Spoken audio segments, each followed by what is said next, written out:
Assalamualaikum warahmatullahi wabarakatuh. Kembali lagi di channel Berita Mistis. Untuk kisah kali ini masih melanjutkan dari kisah yang sebelumnya. Sebuah kisah dari tulisannya Untung Prasetyo. Kisah yang berjudul Kutukan Gaib Buana Wisa. Dan sebelum kita lanjut ke ceritanya, tekan dulu tombol like video ini. Dan jangan lupa tekan juga tombol subscribe channel ini. Nyalakan juga lonceng notifikasinya agar tidak ketinggalan cerita-cerita lainnya. Dan seperti apa untuk lanjutan dari kisah ini, langsung saja kita masuk ke ceritanya.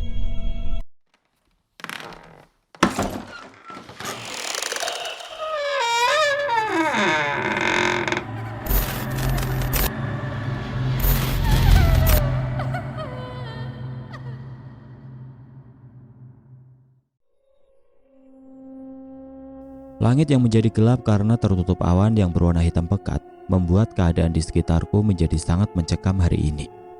Angin yang berhembus kencang datang dan pergi bergantian dengan suara petir yang menggelegar. Saat ini aku dan Sinta sedang berada di dalam kamar. Sementara Pak Dedi, Ibu Mita, Mbak Saras, dan Pak Edi sedang berada di ruang tamu. Hujan turun sangat deras saat ini. Energi gelap pun mulai aku rasakan datang ke tempat kami berada saat ini. Dari kejauhan Nyi Sapta melihat rombongan makhluk gaib dengan kekuatan besar mulai mendekati tempat mereka. Nyi Sapta, Nyi Lintang, Nyi Wulan dan Banyu Salaka lalu menjauhi tempat yang akan dilalui rombongan makhluk gaib tersebut. Semoga Dewi Ular itu tidak membawa lebih banyak lagi pasukan, ujar Nyi Sapta kepada ketiga temannya. Semoga saja, Nyi, jawab Nyi Lintang yang terus memperhatikan makhluk gaib yang dengan cepat melesat memasuki desa. Ketika aku menjadi energi dengan 7 lapisan nanti, aku berharap kalian bisa dengan cepat mengalahkan makhluk-makhluk hitam itu, Nyi. Karena tidak ada makhluk gaib yang bisa keluar atau masuk menembus dinding gaib Saptawira. Maka sebelum kekuatanku habis, kalian harus bisa mengakhiri pertempuran nanti dengan kemenangan, ujar Nyi Sapta yang sengaja membuka dinding pelindung miliknya yang sudah lama terpasang di desa tempat kami tinggal. Luar biasa, kalian memiliki taktik yang sangat hebat. Semoga saja itu bukan taktik bunuh diri, balas Bayu Salaka. Sebaiknya kau keluarkan kemampuan terbaikmu, Banyu, karena aku enggan mengantarkanmu kembali ke Salaka Arga hanya dengan nama, balas Nyi Lintang. Ketika kilat menyambar sesuatu di luar rumah, suara yang sangat menggelegar pun terdengar sangat menakutkan. Setelah itu di antara Mbak Saras, Pak Edi, Pak Dedi, dan juga Ibu Mita telah muncul sosok perempuan dengan gaun hitam dan juga terdapat mahkota di kepalanya. Di belakang sosok perempuan dengan bibir hitam dan kuku-kuku panjang itu berdiri 4 makhluk yang bertubuh besar dan sangat menakutkan. Untuk apa kau sampai di tempat ini? Kalau pada akhirnya kau dan istrimu itu akan mati di tanganku, sementara anakmu akan tetap ikut bersamaku, ujar perempuan itu dengan sorot mata tajam. Selamat datang di kubu kami ini, Nyi. Aku tuan rumah di sini. Bisakah kita bicarakan masalah ini baik-baik? Jawab Mbak Saras yang berdiri tanpa rasa takut di hadapan makhluk itu. Duduklah. Aku tidak akan mengotori tanganku dengan darahmu. Biarkan aku membawa gadis itu dan juga orang tuanya sebagai bayaran dari pengkhianatannya, serga sosok makhluk perempuan yang mulai mengeluarkan kekuatannya. Kalau kau tetap ingin membawa anak itu, maka kau harus mengalahkanku dulu, Nyi, jawab Mbak Saras yang juga sudah siap bertempur. Sombong sekali kau. Siapa kau sebenarnya? Energimu sangatlah besar, tapi aku tidak pernah mengetahui asal-usul energi ini, jawab sosok perempuan itu. Kau akan tahu nanti. Sekarang, ayo kita selesaikan urusan ini, jawab Mbak Saras yang dengan cepat melesat ke arah lawannya tadi. Rumah tempatku berada saat ini telah dilindungi oleh energi gaib milik Nyi Sapta. Sementara itu Nyi Lintang dan Nyi Wulan serta Banyu Salaka sudah mendapatkan lawannya. Karena masih ada satu makhluk yang berada di ruangan ini, akhirnya Pak Edi pun mulai mengeluarkan sesuatu dari sakunya. Pak Edi memintaku untuk menyerang makhluk yang kini mulai menyerang Pak Edi. Aku pun mengeluarkan kemampuanku.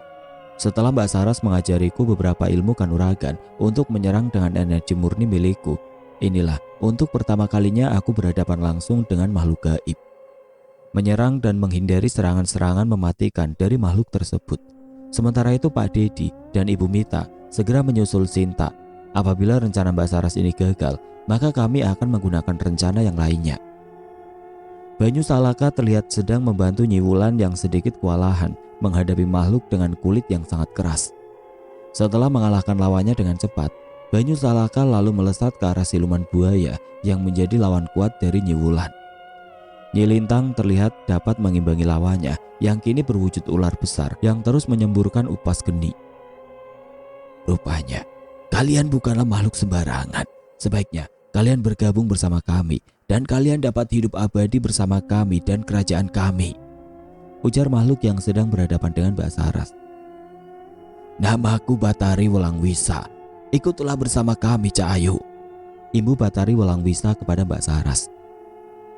Pergilah dengan damai dari sini. Lupakan anak itu, maka kau akan tetap menjadi penguasa Buana Wisanyi, jawab Mbak Saras dengan tegas. Tahu apa kau tentang Buana Wisa? Kau hanyalah seorang manusia. Tidak pantas kau menyebut nama Buana Wisa, balas Batari Welangwisa. Sepertinya kau harus mengubur mimpimu untuk bisa memimpin sebuah mandala, Nyi, ucap Mbak Saras yang mulai menyerang Batari Welangwisa. Dengan tubuh yang mulai melemah, aku terus menyerang siluman air berwujud panjang seperti ular. Tapi tubuhnya terlihat sangat mengkilat dengan pendaran cahaya kehitaman. Aku sangat bersyukur ketika saat sebelum aku tersungkur, Pak Hedi yang tiba-tiba mengeluarkan energi besar yang membuat siluman air itu menjerit dan merontak. Perlahan tubuh makhluk gaib itu masuk ke dalam sebuah lukisan yang dipegang Pak Hedi. Setelah itu Pak Hedi menghampiriku dan menyalurkan sedikit energi murninya untuk membantuku memulihkan diri. Nyi Wulan yang berpasangan dengan Banyu Salaka mulai mendapatkan angin segar ketika serangannya dengan gencar menghantam tubuh siluman buaya yang memiliki kulit sangatlah tebal. Walaupun begitu, siluman buaya itu masih bisa berdiri dan balik menyerang keduanya. Apakah kau tidak mempunyai aji pamungkas, Wulan? Tanya Banyu Salaka yang sedikit meremehkan Nyi Wulan. Berisik kau ikan gunung, jawab Nyi Wulan yang terus melompat menyerang siluman buaya itu. Setelah dapat membaca kekuatan dan kelemahan lawannya, Nyi Wulan pun sudah mendapatkan titik lemah dari siluman buaya yang usianya sudah sangat tua. Nyi Wulan memfokuskan energi murni miliknya pada sebuah senjata berbentuk jarum besar yang tiba-tiba muncul di tangannya. Dengan kekuatan penuh, Nyi Wulan pun melempar jarum besar berisi energi murni miliknya itu ke bagian leher siluman buaya. Secepat kilat, siluman buaya yang tadinya kebal dengan berbagai serangan dari Nyi Wulan dan Banyu Salaka kini harus tumbang dan meregang nyawa. Tersisa pertarungan Nyi Lintang dan juga Mbak Saras. Pertempuran yang sangat dahsyat menjadi pemandangan yang cukup menakjubkan bagiku. Mbak Saras terus menggempur Batari Welangwisa, tapi sepertinya serangan Mbak Saras tidak terlalu menyakiti tubuh dari pemimpin Buana Wisa itu. Nyi Lintang yang kini dibantu Nyi Wulan dan Banyu Salaka mencari celah untuk melesat pergi meninggalkan lawannya dan bergabung dengan Mbak Saras. Begitulah rencana Mbak Saras untuk dapat mengalahkan Batari Welangwisa. Pengecut, belum tuntas malah pergi, ucap makhluk berkepala ikan yang memiliki mata sangatlah lebar. Aku yang akan menggantikan kakakku, Nyi. Dia memang alergi dengan hewan air seperti dirimu, ujar Nyi Wulan mengejek siluman air itu. Bocah kurang ajar, kau akan menyesali perkataanmu tadi, balas siluman itu dengan mengeluarkan percikan air yang berisi racun ke arah Nyi Wulan. Ikan harus melawan ikan, bukan begitu Banyu? Wajah Nyi Wulan yang tersenyum ke arah Banyu Salaka. Pergilah peri air, biar aku yang mengirim makhluk ini ke tempat siluman buaya tadi, jawab Banyu Salaka dengan tenang. Di luar dinding gaib Saptawira, terlihat makhluk-makhluk gaib mulai berdatangan. Ratusan makhluk gaib mencoba menyerang 7 lapisan dinding gaib milik Nyi Sapta dari luar. Tapi sepertinya Nyi Sapta masih bisa menahan serangan-serangan makhluk-makhluk gaib itu. Mbak Saras, Pak Hedi, Nyi Lintang, Nyi Wulan kini terlihat sudah mengepung Batara Welangwisa. Keempatnya mengeluarkan energi yang kini mengurung ratu dari Buana Wisa. Pertempuran macam apa ini? Ujar Batari Welangwisa yang merasa muak dengan serangan gabungan dari Mbak Saras, Pak Hedi, Nyi Lintang dan juga Nyi Wulan. Bukankah kau sangat menginginkan menguasai sebuah daerah, Nyi? Kalau kami membunuh sekarang, berarti kami akan memumpuskan ambisimu. Tapi kami masih berbaik hati, Nyi. Kami akan memberimu daerah yang akan kau kuasai sendiri, jawab Mbak Saras dengan senyum mengejek. Kalau aku mati, maka anak itu akan mati. Dasar manusia bodoh. Jawab Batari Wolangwisa mengumpat. Maka dari itu, kami akan mengirimmu ke sebuah tempat, Nyi, agar gadis kecil yang tidak berdosa itu dapat terus hidup dan menjadi manusia yang baik nantinya. Balas Mbak Saras lagi. Pak Edi pun sudah siap dengan papan kayu jati yang memiliki ukiran abstrak dan sangat aneh. Dengan kekuatan penuh, Pak Edi lalu membacakan sebuah mantra yang membuat Batari Wolangwisa perlahan terhisap ke dalam ukiran kayu jati tadi. Jerit kesakitan Batari Wolangwisa menggema hingga membuat makhluk yang mencoba menerobos dinding Saptawira diam terpaku. Mereka terlihat sangat ketakutan melihat pemimpin dari Buana Wisa itu terhisap masuk ke dalam sebuah kayu. Setelah tubuh Batari Wolangwisa menghilang, makhluk-makhluk di luar dinding gaib Nyi Sapta perlahan melesat pergi, hingga tersisa sosok pemuda yang berpenampilan seperti punggawa kerajaan dengan dua pengawalnya. Sosok pemuda itu mengacungkan jari telunjuknya ke arah Mbak Saras sebelum sosok itu pergi.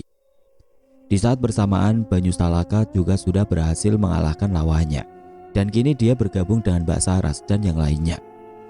Setelah memastikan semuanya aman, Nyi Sapta pun berubah kembali menjadi sosok perempuan yang sangat cantik. Mereka lalu duduk bersama aku yang saat ini sedang bersama Sinta. Apakah tidak bahaya, Pak, membiarkan dua sosok jahat berada dalam satu tempat? Tanya Mbak Saras kepada Pak Edi.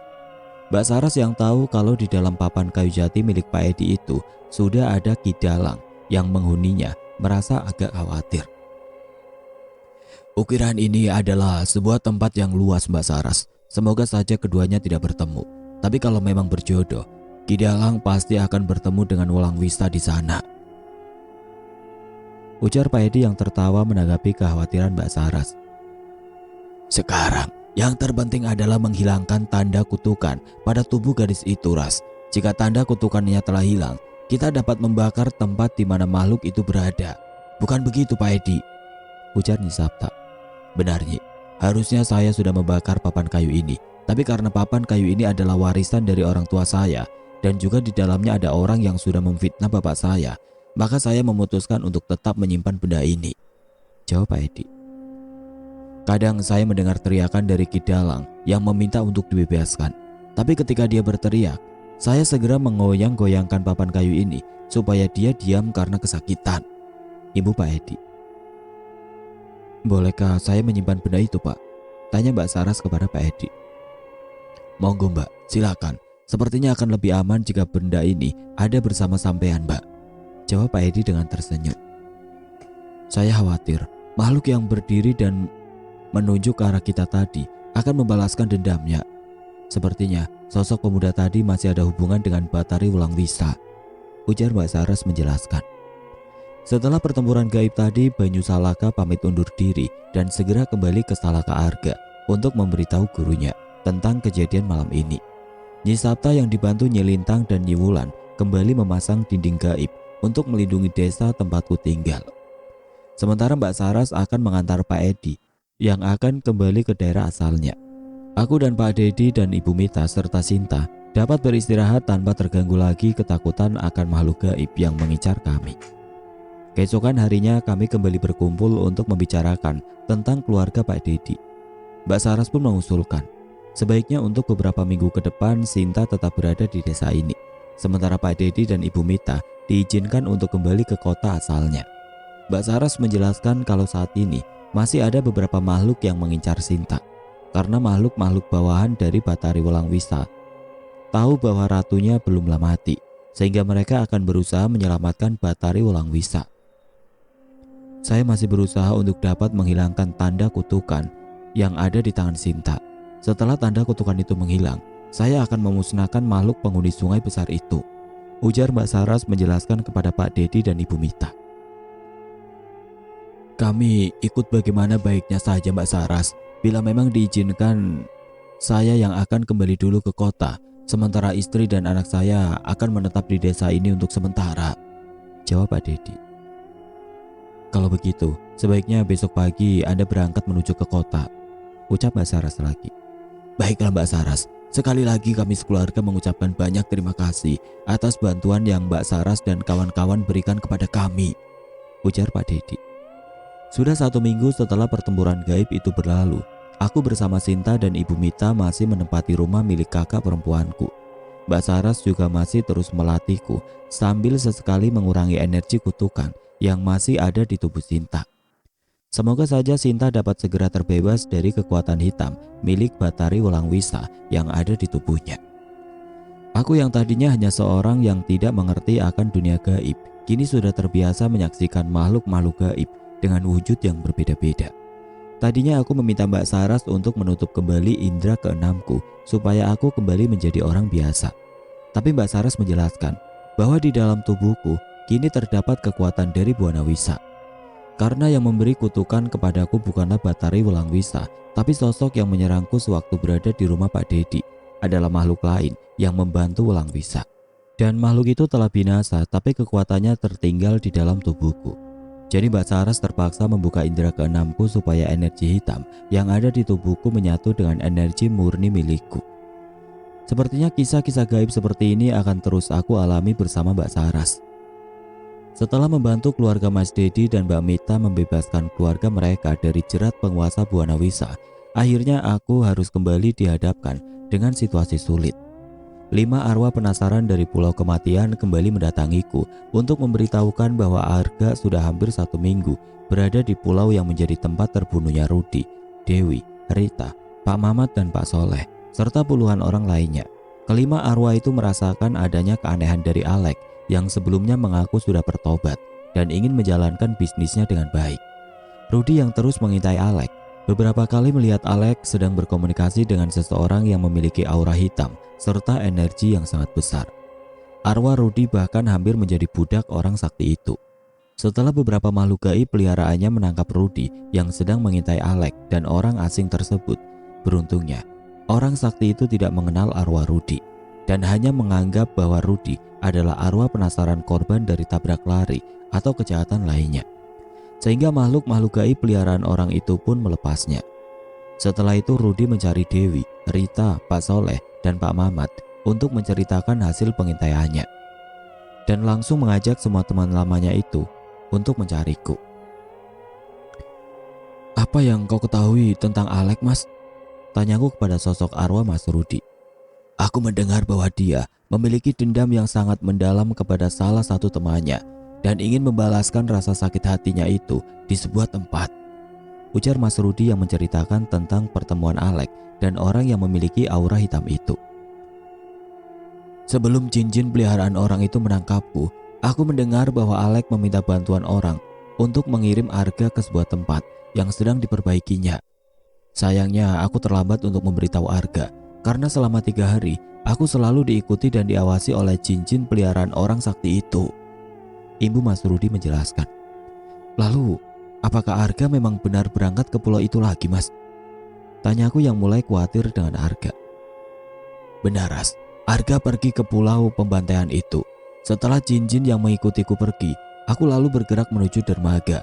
Di sana aku melihat Arga bersama Alek dan orang sakti itu ada di speedboat berwarna merah milik perusahaan baru Alek. Dan tidak lama setelah itu, mereka pergi ke arah pulau tempat jasad kami dikuburkan," ujar Mas Rudi yang menceritakan kepergian Arga. "Kita harus segera menyusul Arga, Ras. Aku takut jika Arga sekarang sedang dalam bahaya," ucap Dewi yang duduk di sampingku.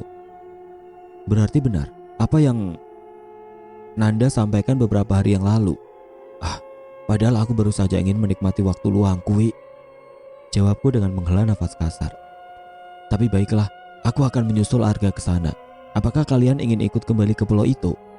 tanyaku kepada kelima arwah yang jasadnya masih berada di pulau itu. "Iya, Ras, kami akan ikut kembali ke Pulau Kematian," jawab Dewi yang disusul oleh anggukan teman-temannya. "Baiklah, kalau begitu aku akan menghubungi temanku di dermaga hijau. Dia punya beberapa speedboat yang bisa kita gunakan untuk berlibur di pulau sialan itu," jawabku yang membuat para arwah penasaran dapat tersenyum kembali. Karena keluarga Mas Dedi masih berada di rumah milik kakak dari Deandra, aku pun meminta Nyi Wulan dan Nyi Lintang menjaga mereka. Aku juga meminta Deandra untuk lebih waspada terhadap makhluk-makhluk gaib yang mendekat ke arahnya. Selain itu, aku pun meminta Pak Edi untuk menemaniku menuju Pulau Kematian. Namun Pak Edi meminta aku untuk mencarikan beberapa makhluk gaib lagi untuk menjaga pusaka milik Pak Edi yang berhasil mengurung sosok Batari Wulang Wisa. Tapi aku memilih membawa benda pusaka tersebut supaya lebih aman dan juga sebagai persiapan bila mana aku dan Pak Edi membutuhkannya nanti. Dengan mempertimbangkan permintaan Pak Edi tadi, akhirnya aku meminta sosok jin penguasa Bukit Waturejo yang bernama Suroso dan Ki Patmo serta Nyi Wening, jin penguasa Telaga Tirta, untuk membantu Nyi Lintang dan Nyi Wulan menjaga keluarga Mas Dedi serta Deandra. Biar bagaimanapun, aku tetap memperhitungkan keamanan desa tempat tinggalku karena Nyi Sapta sudah pasti akan ikut bersamaku. Sebelum aku berangkat menuju ke pulau tempat Arga berada saat ini, aku harus mengambil dulu tulang-tulang yang dapat membawa arwah Dewi, Mas Rudi, Rita, Pak Soleh dan Pak Mamat. Potongan tulang milik kelima arwah itu disimpan Arga di sebuah tempat yang tidak jauh dari dermaga hijau berada. Dan setelah mendapatkan pinjaman speedboat serta 2 orang kru yang akan mengantar dari salah seorang kawanku, lalu aku, Pak Edi, Nyi Sapta dan 5 personel arwah dari Pulau Kematian berangkat menuju ke sebuah pulau tempat dulu keluarga Alek membuang orang-orang yang menjadi pesaing bisnis mereka. "Apakah sampean pernah pergi ke pulau itu, Mbak?" tanya Pak Edi yang kini wajahnya terlihat pucat pasi. "Beberapa kali, Pak, tapi aku tidak pernah turun dari speedboat. Jadi aku juga belum mengetahui bagaimana pulau itu," jawabku yang memang belum pernah menginjakan kakiku di sana. Dari kejauhan tampak sebuah pulau sudah terlihat oleh kami. Karena kisah kelam Pulau Kematian tersebut membuat aura gelap dari pulau itu pun terlihat jelas oleh mata batinku. Tapi setelah speedboat kami mendekati pulau, auranya terasa sangat berbeda, tidak seperti ketika terakhir kali aku mengunjunginya. "Apa yang kalian rasakan, Wi?" tanyaku kepada Dewi yang dari tadi menatap tajam ke arah pulau tempat di mana Arga menguburkan tulang kerangka tubuhnya. "Aneh, kenapa pulau itu terlihat mencekam, Ras? Sepertinya ada yang tidak beres dengan pulau itu," jawab Dewi yang membuat teman-temannya lebih fokus lagi melihat ke arah pulau. "Ada energi siluman yang sangat kuat di depan sana, Ras," ujar Nyi Sapta yang tiba-tiba keluar dari dalam tubuhku. "Betul, Nyi. Sepertinya Alex sedang merencanakan sesuatu di pulau itu," balas Dewi. "Persiapkan diri kalian. Sepertinya kekuatan kalian juga akan bertambah ketika sampai di pulau itu," imbu Nyi Sapta kepada kelima arwah yang sepertinya sedang resah saat ini. Setelah sampai di tepi pantai, arwah Dewi, Mas Rudi, Rita, Pak Soleh dan Pak Mamat langsung melesat pergi. Mereka memintaku untuk menunggu di atas speedboat terlebih dahulu sampai mereka datang kembali lagi. "Aura di sini sangat gelap, tapi kami belum bisa menemukan sosok yang memiliki kekuatan besar ini, Ras," ujar Dewi yang tiba-tiba ada di sampingku. "Baiklah, mari kita cari tahu ada apa dengan pulau ini. Oh ya, Wi, tolong salah satu dari kalian menjaga Pak Edi ya," imbuku yang meminta Pak Soleh dan Pak Mamat untuk tidak meninggalkan Pak Edi. Akhirnya aku pun dapat menginjakan kakiku di atas pasir putih pantai yang memiliki aura sangat hitam ini. Nyi Sapta meminta untuk tetap berada di dalam tubuhku supaya dia lebih leluasa mengamati sekitar pulau ini. Dewi, Rita dan Mas Rudi kembali melesat memeriksa keadaan sekitar pulau. Aku dan Pak Edi yang terus ditemani arwah Pak Soleh dan Pak Mamat terus berjalan di pinggir pantai untuk mencari tanda-tanda keberadaan Arga. "Arga, Arga!" teriakku dan Pak Edi sepanjang jalan kami menyusuri pantai di pulau ini. Setelah sampai di tempat yang menurut Pak Soleh dan Mamat adalah tempat biasa mereka berkumpul, aku dan Pak Edi beristirahat sejenak sambil menyantap bekal yang kami bawa. "Kalau dari tempat ini tidak jauh untuk menuju ke tempat kuburan kami, Mbak," ujar Pak Soleh yang langsung dianggukan kepala oleh Pak Mamat. "Untuk kuburan Dewi, apakah jauh, Pak, dari tempat ini?" tanyaku kepada kedua arwah yang terus berada di sebelah kanan dan kiri Pak Edi.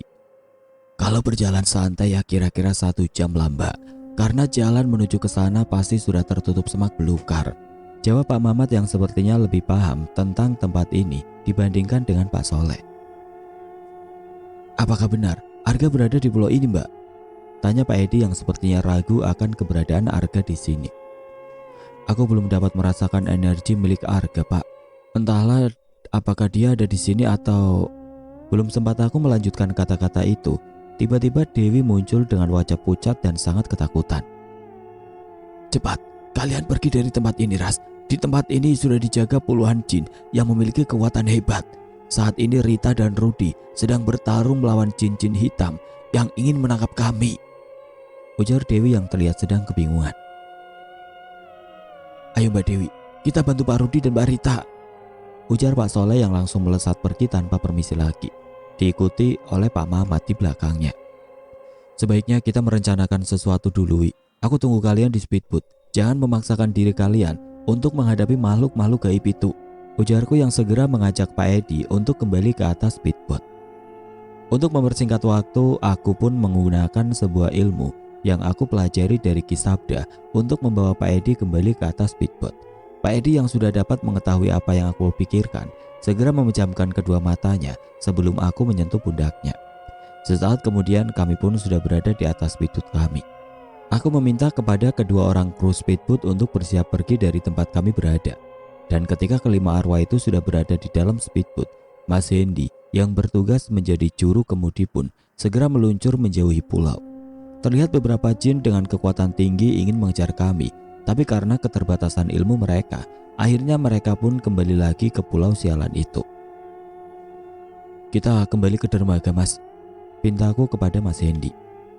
Aku pun memilih kembali ke dermaga hijau untuk menanyakan apa yang ditemui arwah Dewi, Rita dan Mas Rudy di tengah hutan pulau sialan tadi.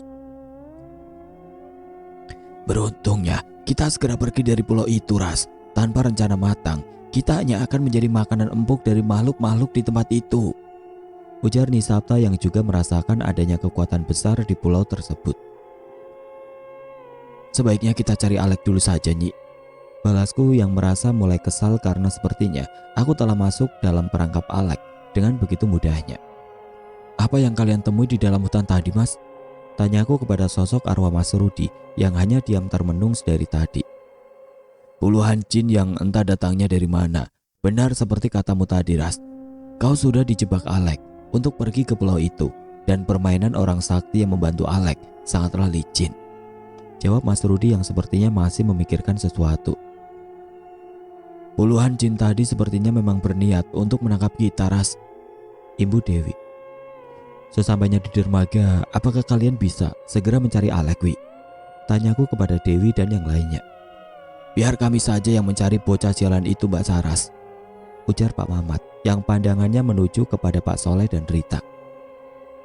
"Baiklah, tolong segera kabarkan kepada kami jika kalian sudah menemukan keberadaan Alek." Ketika speedboat mulai merapat ke dermaga, aku pun lebih dahulu turun dan menginjakan kaki di atas jembatan kayu yang menjadi tempat berjalan menuju ke sebuah gudang milik Rama, seorang kawan lamaku yang meminjamkan speedboat ini. Mas Hendy yang tadi mengemudikan speedboat terlihat terburu-buru dan segera mengajakku untuk menemui Rama. Menurut Mas Hendy, dia menerima pesan singkat dari Rama kalau saat ini Rama sedang mengalami sakit yang sangat aneh. "Sekarang Rama berada di mana, Mas?"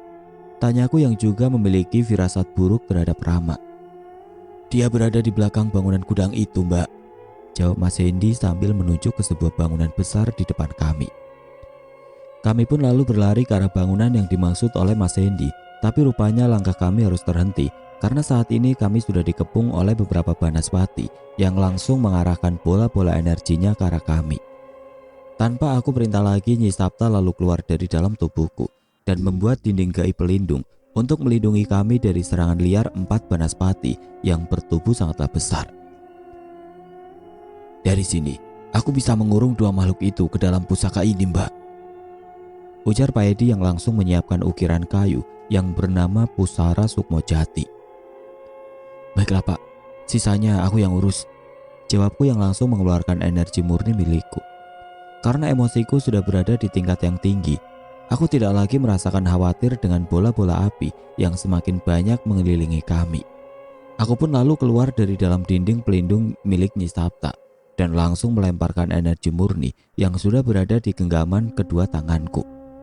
Satu makhluk yang meremehkan kekuatanku pun terlihat berubah menjadi kepulan asap ketika makhluk itu tidak menghindari seranganku. Sementara satu makhluk lagi mulai terhisap ke dalam pusara Sukmo Jati milik Pak Edi. Adrenalinku yang terpacu membuat aku sangat ingin mematahkan dua makhluk menyeramkan yang tersisa. Tapi sayangnya makhluk-makhluk itu langsung pergi ketika melihat kedua teman mereka lenyap. Aku lalu menajamkan pandanganku ke arah gedung tempat Rama berada. Dan benar saja, aku mendapati sosok ular raksasa yang sedang melingkari gedung ini.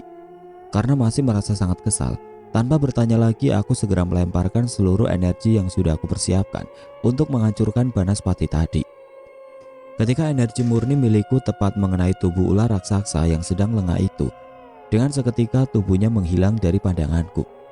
Tidak aku pedulikan kemana perginya makhluk itu, karena saat ini aku harus segera menemui Rama untuk mengetahui keadaannya. Di sisi lain, Pak Soleh, Pak Mamat, dan Rita yang sudah mengetahui keberadaan Alek harus tertangkap oleh makhluk-makhluk peliharaan dukun sakti yang kini melindungi Alek. Beruntungnya Rita dapat lolos dari pasung jiwa lelono milik dua dukun dan langsung mengabari kami. Entah permainan apa yang saat ini sedang dimainkan Alek, tapi sepertinya ini bukanlah masalah biasa. Aku lalu meminta Nyi Sapta untuk mengobati luka yang dialami oleh Rita dan meminta Dewi serta Mas Rudi membawa Rita ke tempat yang aman. Tapi Mas Rudi menolaknya karena mereka berpikir bahwa tempat yang aman adalah ketika kami bersama-sama saat ini. Dan juga kami harus secepatnya membebaskan arwah Pak Soleh dan Pak Mamat sebelum mereka menjadi budak dari dukun sakti itu. Sesampainya di tempat Rama berada, aku melihat kondisi Rama yang sungguh mengenaskan. Kedua kaki Rama membesar dengan tiba-tiba hingga dia tidak bisa berjalan.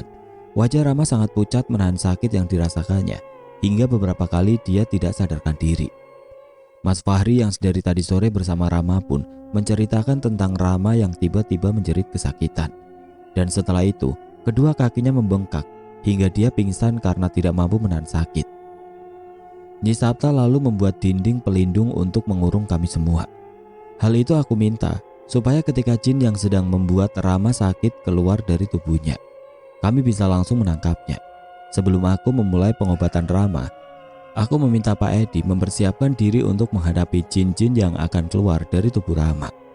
Setelah membuat rencana, aku pun segera memulai pengobatan Rama dengan menggunakan energi milik Nyi Lintang yang sudah aku pelajari darinya. Energi Tirta Mulia yang sama seperti milik Nyi Lintang pun segera menyerang jin yang berada di tubuh Rama dan tidak berselang lama. 4 sosok jin kerdil berambut panjang yang memiliki wajah menyeramkan dengan taring yang sangat panjang keluar dari dalam tubuh Rama. Mulut keempat makhluk itu terlihat sudah berlumuran darah karena mereka sudah menghisap darah dan energi milik Rama. Pak Edi yang dibantu arwah Dewi dan Mas Rudi lalu menangkap salah satu jin kerdil tersebut. Sementara Nyi Lintang mengurung ketiga jin lainnya di dalam dinding gaib yang tadi sudah dibuatnya. "Siapa yang mengirim kalian?" tanyaku kepada sosok makhluk yang rupanya hampir sama dengan sosok jenglot itu. Makhluk itu hanya menggeram tanpa menjawab pertanyaanku. Karena merasa sangat kesal, aku lalu mengeluarkan energi murni milikku yang membuat kedua tanganku merah menyala. "Cepat katakan, atau aku akan membuatmu mati perlahan," ujarku yang terus menatap tajam sosok jin kerdil itu. "Makhluk seperti ini jika dimusnahkan tidak berarti apa-apa buat kita. Jika dilepaskan hanya akan menyusahkan orang lain saja. Sebaiknya biar saya kirim mereka ke dalam pusara Sukmo Jati saja, Mbak Saras," ujar Pak Edi yang sepertinya sudah kehilangan kesabarannya. "Baiklah Pak, urus jin kerdil ini." Aku pun kembali fokus untuk mengobati Rama yang kini berangsur membaik dengan kedua kakinya yang sudah dapat digerakkan. "Semua sudah direncanakan oleh Alek, Ras. Kau hampir saja tersesat di pulau milik keluarga Alek kan?" ujar Rama yang rupanya sudah mengetahui ulah Alek. "Arga kini disekap di sebuah tempat, Ras. Alek sendiri yang memberitahuku setelah kalian berangkat menuju ke pulau miliknya. Setelah kepergian kalian, Alek mendatangiku dan berterima kasih kepadaku karena aku sudah mau meminjamkanmu speedboat serta 2 kru untuk mengantarmu. Tapi aku yang merasa sudah muak dengan kelakuan Alek, berencana untuk menyusulmu. Tapi tiba-tiba kedua kakiku terasa sakit dan pelan membengkak. Setelah itu aku tidak sadarkan diri dan Alek pun pergi meninggalkanku. Beruntungnya Mas Fahri datang menemuiku dan dia langsung menolongku dengan kemampuan yang dimilikinya." Ibu Rama menjelaskan semuanya. "Beristirahatlah Mas, aku akan mencari Alek dan membuat perhitungan dengannya," ucapku setelah memastikan bahwa kondisi Rama baik-baik saja. Sepertinya Dukun yang mempunyai banyak perewangan itu sudah menunggu kita, Mbak. Sebaiknya kita lebih berhati-hati lagi, ujar Pak Edi yang memiliki pemikiran sama denganku. Kita belum mengetahui peta kekuatan musuh, dan untuk melakukan pengintaian pun akan memakan banyak waktu. Sepertinya saat ini adalah waktu yang tepat untuk kita kerahkan semua kemampuan kita, Pak. Jawabku yang sedang memikirkan sebuah rencana untuk menghancurkan Alek. Apakah tidak sebaiknya kau memanggil Nyi Lintang dan Nyi Wulan, Ras? Tanya Nyi Sapta yang membuatku sadar bahwa aku masih memiliki beberapa teman yang dapat membantuku. Karena jika kau ingin melakukan pertempuran langsung, aku hanya bisa menjadi pelindungmu dan juga Pak Edi. Aku bisa membagi energiku untuk membuat kalian terhindar dari serangan langsung makhluk-makhluk yang menjadi lawan kita. Ibu Nyi Sapta yang ternyata sudah memiliki rencana cukup baik. Baiklah Nyi, aku akan meminta Nyi Wulan dan Nyi Lintang untuk ikut bertempur malam ini. Seberapa banyak makhluk yang bisa sampean kurung di dalam pusara Sukmojati itu, Pak? Tanyaku kepada Pak Edi. Tergantung energi yang aku miliki, Mbak. Mungkin jika Nyi Sapta melindungi tubuhku dengan energinya, sekaligus bisa membantu menyalurkan energi miliknya ke dalam tubuhku, aku akan bisa memasukkan puluhan makhluk sekaligus, jawab Pak Edi dengan mantap. Kalau begitu, tolong kau lindungi dan beri energi tambahan kepada Pak Edi saja, Nyi. Biar aku bertarung terbuka melawan dukun yang menjadi pelindung Alek. Semoga tidak ada lagi pemilik ilmu gending Jawa kuno yang mampu membuatku merasa sakit seperti Ki Dalang, ujarku yang disambut baik oleh Nyi Sapta dan Pak Edi. Nyi Lintang dan Nyi Wulan yang sudah hadir di antara kami pun langsung kuberi penjelasan singkat. Aku meminta kepada dua makhluk gaib kakak beradik itu untuk ikut bertempur langsung melawan makhluk-makhluk gaib yang ada di tempat Alek, serta membebaskan arwah Pak Soleh dan Pak Mamat. Untuk arwah Dewi, Mas Rudi dan Rita, aku meminta mereka membereskan orang-orang yang menjaga Alek di tempatnya. Kami pun segera pergi ke tempat di mana Alek berada. Aku kembali meminta Pak Edi untuk memejamkan mata karena kami akan melewati jalur singkat agar dapat segera tiba di sana. Edan, niat sekali. Alek mengumpulkan demit-demit penjaga sebanyak itu, ujar Pak Edi yang terkejut ketika melihat tempat Alek kini dikelilingi puluhan makhluk gaib. Tadi tidak sebanyak ini, Ras, ujar Rita yang sebelumnya pergi ke tempat ini bersama Pak Soleh dan Pak Mamat. Bisa kita mulai, Pak? Tanyaku kepada Pak Edi yang langsung dijawab dengan anggukan kepala oleh Pak Edi.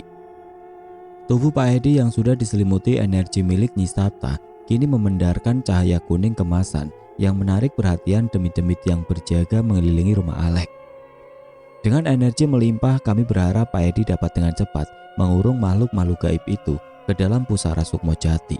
Dengan mantra khusus, Pak Edi mulai membuka kunci pusara Sukmojati. Kekuatan besar pun mulai keluar dari dalam kayu jati yang berukiran abstrak tersebut. Pusaran angin yang besar menarik setiap makhluk-makhluk yang dilihat oleh Pak Edi. Entah sudah berapa makhluk yang masuk ke dalam kekuatan itu, karena cahaya yang keluar dari dalam kayu jati itu sungguh menyilaukan mata. Setelah Pak Edi selesai melakukan tugasnya, Nyi Lintang dan Nyi Wulan membantuku melesat masuk ke dalam rumah Alek. Dan benar saja, di dalam rumah aku sudah ditunggu oleh seorang dukun yang penampilannya sangatlah berwibawa. Sebelum menyerangku, dukun itu memintaku untuk bergabung bersamanya, membentuk kekuatan baru. Tapi aku menolaknya dan mulai menyerangnya. Sepasang keris berkekuatan tinggi langsung melesat ke arahku. Aku yang memang sudah mempersiapkan energi besar untuk melawan dukun itu, dapat dengan mudah menangkap kedua keris itu dan langsung menghancurkannya. Tapi hal yang tidak aku sangka, ada dua banaspati yang menyerangku dari belakang. Nyi Lintang yang sedang bertarung menghadapi jin-jin kerdil pun segera melesat membantuku bangkit. Dan kini ada dua makhluk bertubuh besar serta 4 makhluk kerdil yang ada di hadapan kami. Karena sudah kehilangan banyak energi, aku pun melakukan telepati dengan Pak Edi untuk segera menyapu bersih 2 banaspati dan 4 demit kerdil yang sudah ada di hadapanku. Penglihatanku yang kini terhubung dengan Pak Edi membuatnya dapat dengan mudah menangkap makhluk-makhluk kuat itu ke dalam pusara Sukmojati. Dukun pemilik jin-jin dengan kesaktian tinggi itu pun terbelalak ketika makhluk peliharaannya hilang dengan sekejap tanpa menyisakan jejak. Ketika dukun itu ingin melakukan serangan berikutnya, Nyi Lintang segera melesat untuk mengunci energi milik dukun itu. Dan tanpa aku duga-duga, Nyi Wulan yang sudah menumbangkan lawan-lawannya langsung melesatkan ajian Jis Tirta Salaka yang membuat dukun itu terkapar. Kini tinggal Alex seorang diri menghadapi kepungan kami, sementara Dewi dan Mas Rudi sudah berhasil membebaskan Pak Soleh dan Pak Mamat. Tubuh Alex gemetar hebat melihat arwah Dewi dan Mas Rudi yang ingin menyeretnya dari dalam kamar. Aku yang memilih menunggu di luar kamar milik Alex, merasakan ada energi besar yang menghampiri kami. Tapi entah mengapa energi itu menghilang dengan cepat ketika Nyi Sapta mulai meningkatkan energinya. Alex yang sudah berada di hadapanku berkali-kali meminta maaf dan berjanji untuk tidak lagi melakukan hal yang seperti ini. Dia juga memberitahu kami di mana keberadaan Arga saat ini. Nyi Lintang dan Nyi Wulang pun segera melesat ke tempat yang dimaksud oleh Alex untuk memeriksa keadaan Arga. Dan aku juga langsung menelpon Rama agar Rama bisa mengirim orang untuk membebaskan Arga. Setelah memastikan Arga dalam keadaan baik, aku lalu memutuskan untuk memberi Alex pelajaran dengan mengurung sukmanya di dalam lukisan kecil yang sudah disiapkan oleh Pak Edi. Alex sang penerus bisnis gelap keluarga Gunawan pun kini dalam kondisi gangguan jiwa. Semua itu aku lakukan demi menjaga orang-orang yang aku sayangi agar tidak terluka oleh semua tindakan Alex. Setelah dapat bertemu lagi dengan Arga, aku pun kembali ke desa untuk membantu Sinta menghilangkan kutukan dari Batara Walangwisa.